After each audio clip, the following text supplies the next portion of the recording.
নমস্কার সবাইকে, রীতা লাইফস্টাইলে সবাইকে স্বাগত জানাই আবার একটা নতুন ভিডিওতে। সকালবেলায় বিছানা গোছাতে গোছাতে ভিডিওটা শুরু করলাম। সবাই খুব ভালো থাকবেন। নতুন বছর সবার কেমন কাটলো, সবাইকে আবার একবার শুভ নববর্ষ। বাংলার প্রথম বছর শুরু। আমরা তো বাঙালি, মানে আমাদের কাছে এই বাংলার নববর্ষটা খুব প্রিয় জিনিস। নতুন জামা কাপড় পরা, ঘোরাঘুরি, খাওয়া দাওয়া, এত গরম পড়েছে তার মধ্যেও খুব আনন্দ করে সবাই নববর্ষটাকে আমরা কাটালাম।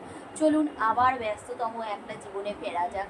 প্রত্যেক দিনের সকালের কাজ কর্ম সব নিয়ে সকালবেলা অনেক কাজ হয়ে গেছে, অনেকক্ষণ আগে উঠেছি, বর অফিস চলে গেছে, এখন সারা বিছানা গোছাচ্ছি, ছেলেকে স্কুলে নিয়ে যাব, স্নান করে পুজো দিয়ে এসে চলুন কী কী করতে থাকি আজকে সেটা নিয়েই আজকের ভিডিওটা সাজিয়েছি। বিছানা পরিষ্কার করা আমার হয়ে গেছে। বিছানাটা পরিষ্কার করে নিলে মনে হয় সকালবেলা ঘরের অনেকটা কাজ হয়ে গেছে, আর ঘরটাও বেশ দেখতে ভালো লাগে।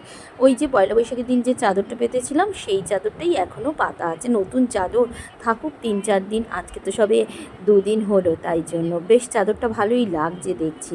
চলুন এবার কাজকর্মগুলো করে নিই। এবার বিছানা পরিষ্কার করে নিয়ে ঘরটা মুছে নেব। আর আজকের জামা কাপড় কাচবো না, কারণ হলো ছেলেকে এখন স্কুল নিয়ে যাব।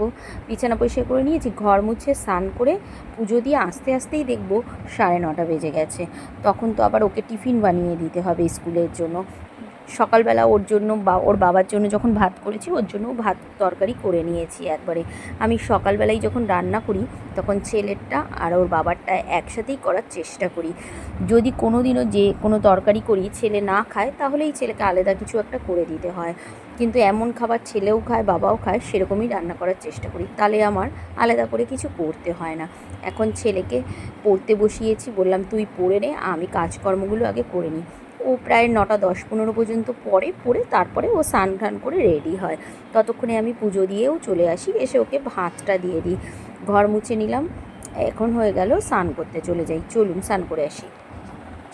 এই দেখুন স্নান টান করে খাবার বানিয়ে নিয়ে ওকে খাইয়ে রেডি করে স্কুলে চলে এসেছি। এখন জানেন তো খুব অসুবিধা হচ্ছে, রাস্তায় তো একদম বাস নেই ভোটের জন্য। যাই হোক, শুনছি সোমবার থেকে অনলাইন করে দেবে, খুব ভালো হয়। ওকে স্কুলে দিয়ে একটু 2 নম্বরে চলে আসলাম বাজার করতে। জানেন তো কী হয়েছে, আমি যে শিব ঠাকুরটাকে যে পাথরের বাটিটাতে পাতি, সেই বাটিটা দেখছি হঠাৎ করে ফেটে গেছে।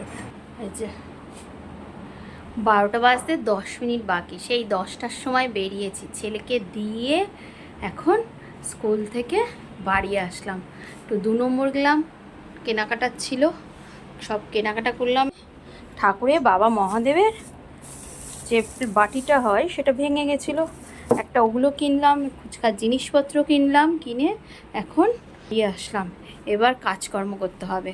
খাটের উপরে এক জামা কাপড় জড়ো করে রেখে গেছি, এখন আগে এগুলোকে ভাঁজ করব, তারপর রান্না বান্না সব করব। চলুন আগে এগুলো জামা কাপড়টা খুলে নিই।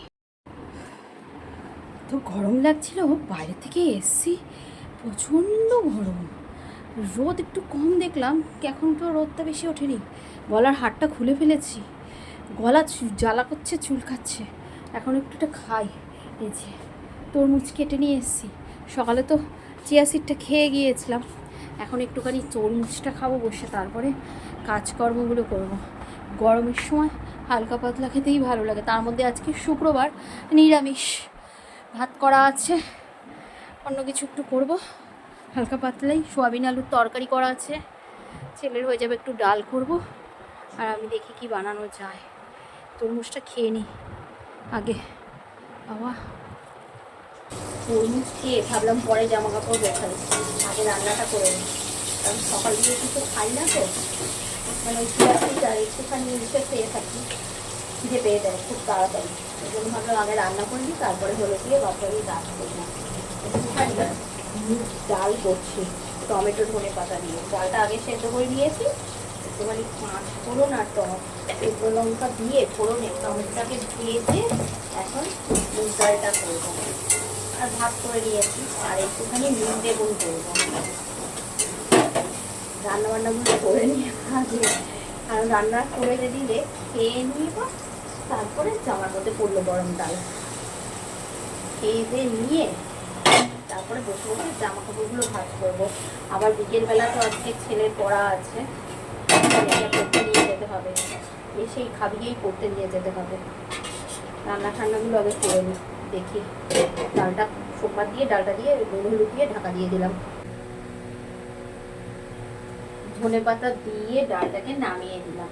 এখন একটু নিম বেগুন করবো, এই যে বেগুন আলু কেটে নিয়েছি, এই যে নিম পাতা। গাছ তো নেই, যখন গাছের দিয়ে পাওয়া যায় হয় বাজার থেকে কিনে আনতে হয়, না হলে মা মাঝে সাঝে কোথা থেকে জোগাড় করে দেয়। মা কাছে ছোটোখাটো গাছ হলে মা তখন আমাকে দিয়ে পাঠায়, কারণ বাপের বাড়িতে তো অনেক গাছ আছে। সেইগুলোকে আমি ভালো করে আগে পাতাগুলো ধুয়ে নিই, ধুয়ে থালার মধ্যে ছাড়িয়ে দিয়ে রোদে ভালো করে শুকিয়ে এরকম কড়কড়ে করে রাখি। এটা আমার গেল বছরের, এবছরের নয়। এবছরে মা কটা অল্প পাতা পাঠিয়েছিল, সেগুলো একদিন খেয়ে নিয়েছে, অল্প পাতাই ছিল।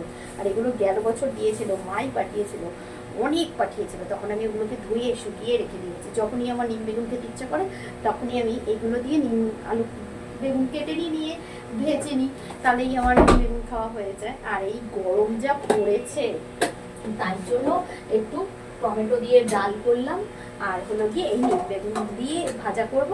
আজকে তো নিরামিষ, আর একটু পটল আলুর তরকারি আছে। ছেলে তো পটল আলু খাবে না, ছেলের জন্য সোয়াবিন আছে, ছেলেকে সোয়াবিন ডাল আর একটু পাঁপড় ভেজে দেবো, খেয়ে নেবো। স্কুল থেকে এসে অল্পই খায়, স্কুলে পাস্তা করে দিয়েছি, পাস্তা নিয়ে গেছে। একবারেই বেগুন আলু আর এই নিম পাতাগুলো দিয়ে দিলাম। এগুলো না ভীষণ শীতও হয়, কিন্তু আমার ভীষণ ভালো লাগে খেতে। আর এখন যা গরম পড়েছে, গরমের সময় প্রত্যেকদিন মনে হয় একটু কিছু প্রথম পাতে যদি একটু শীত খাওয়া যায় বেশ ভালোই হয়। তা আজকে তো শুক্রবার, ভাবলাম আজকে তো খাওয়া দাওয়া কিছু দুটো অল্প স্বল্প খেলেই হবে, তখন এই জন্য এই নিম বেগুনটা ভাজা করে দিচ্ছি। আর ডাল দিয়ে টক ডাল তো করিনি, কারণ টক ডাল করলে আবার আমার ঘরে কেউ খায় না, ছেলেও খাবে না, বড় খাবে না। কিন্তু টমেটো দিয়ে এই ধনে পাতা দিয়ে যদি ডালটা করি তাহলে সবাই খেয়ে নেবে। একটু ডালটা বেশি করেই করে নিয়েছি, যাতে দুবেলাই হয়ে যায়। এখন আমি খেয়ে নেবো, আর বিকেলবেলা হলো গিয়ে ছেলের বাবা এই যে এক গামলা ডাল হয়েছে, আমি বাটিতে তুলে নিয়েছি, এটা আমি খাবো, এটা ছেলের জন্য রেখে দেবো। এখন তো গরম পড়েছে, মুগ ডাল যদি নষ্ট হয়ে যায় যেন আমি এই বেলাটা আর হাতা দেবো না, এখন এরকমভাবেই গরমটা ঢাকা দিয়ে রেখে দেবো, আর এই ডালটা দিয়ে আমি খেয়ে নেবো। রান্নাবান্নাগুলো আগে করে নেব। বাসন আছে অনেকগুলো, বাসনগুলো ধুতে হবে। এটা ঢাকা দিয়ে এখন আগে বাসনটাকে ধুয়ে নেবো, তারপরে ওইটা ততক্ষণে আমি গ্যাসটা কমিয়ে দেবো, আমার ওদিকে কাজ বাজ হয়ে যাবে। তারপর ছেলেকে আবার আনতে যেতে হবে, দেরি হয়ে যাবে না হলে। বিকেলবেলা রান্না করতে হবে। এখন একটু পটল আলুর তরকারি আছে সকালে, ওটা দিয়ে ডাল দিয়ে নিম বেগুন দিয়ে আমি খেয়ে নেবো। ছেলে তো বললাম সোয়াবিন আছে, তাই এঁচড় কাটছি। 1:30টা বেজে গেছে, রান্না হয়ে গেছে কিন্তু খাওয়া হয়নি। ভাবলাম এঁচড়টা কেটে রাখি, কারণ বিকেলবেলা তো পড়া আছে, ছেলেকে পড়িয়ে এনে তারপরে কিন্তু এঁচড় কাটা হবে না। আজ তো শুক্রবার, তাই এঁচড়টা দেখলাম আনা হয়েছিল এই সপ্তাহে বাজার থেকে, তাহলে আমি এঁচড়টাই আজকে করে নিই। কারণ শুক্রবার দিনকার তো নিরামিষ, তা কিছু একটা যদি ভালো না রান্না হয় তাহলে তো কি দিয়ে খাওয়া হবে। ছেলে আবার এঁচড় খাবে না, ছেলের জন্য আবার অন্য সঙ্গে বানিয়ে দিতে হবে। এঁচড়টা দিয়ে আমি আর ওর বাবা খেয়ে নেবো, কিন্তু ছেলে তো খাবে না, তাই এখন বসে বসে আগে এঁচড়টা কাটছি। বাসনটা ধুয়ে নিয়েছি, ভাত টাত হয়ে গেছে, সব করা হয়ে গেছে। ভাবলাম এঁচড়টা কেটে নিয়ে তারপরে সব মানে খাওয়া দাওয়া করে তারপরে টাইম আছে, দেখলাম একটুখানি, সবে তো 1:30টা বাজে, 3:30-3টের মধ্যে সব কাজ শেষ করলেই আমার হয়ে যায়। 3টের সময়ই তো ছেলেকে আনতে, 3:30 নাগাদ আনতে যাই, 3টে নাগাদ থেকে একটু আস্তে আস্তে রেডি হতে থাকি। এই এঁচড় না বরকে বলি ছোকলা ছাড়িয়ে আনতে, কিন্তু এই আমরা এই বুকু ফুলগুলো খাই না, এই একদম দেখতে পাচ্ছেন ধান ঠিক এইভাবে কাটি আমরা, একদম প্রত্যেকটা বিচির থেকে সব বের করে এইগুলো দিয়ে এগুলো সব ছোট ছোট করে কাটি। এই যে এইগুলো এইসবগুলো থাকে, এগুলো আমরা খাই না একদম। ওই জন্য এঁচড় কাটতে অনেক সময় লাগে আমার।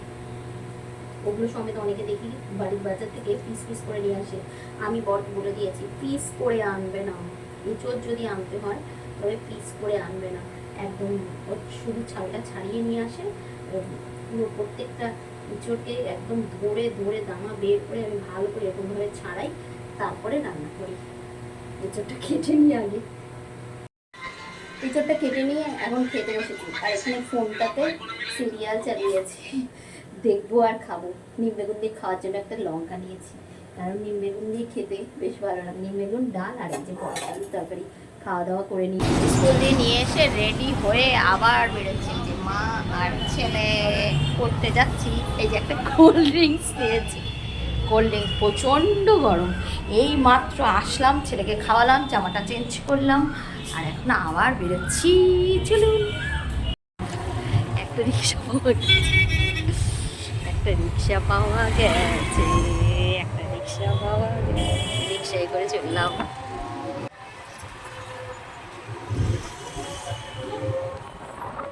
ছেলে রিক্সা করে চলে গেল, আমি বাপের বাড়ির সামনে নেমে গেলাম। এসে দেখছি আমার সোনামা ঘুমাচ্ছে, তাই সোনামাকে তুলে নিয়ে একটু আদর করছি। তবে আজকের ভিডিও এখানেই শেষ করি। আমার ভিডিও দেখে কেমন লাগলো অবশ্যই কমেন্টে জানাবেন। সবাই খুব ভালো থাকবেন, আমার পাশে থাকবেন।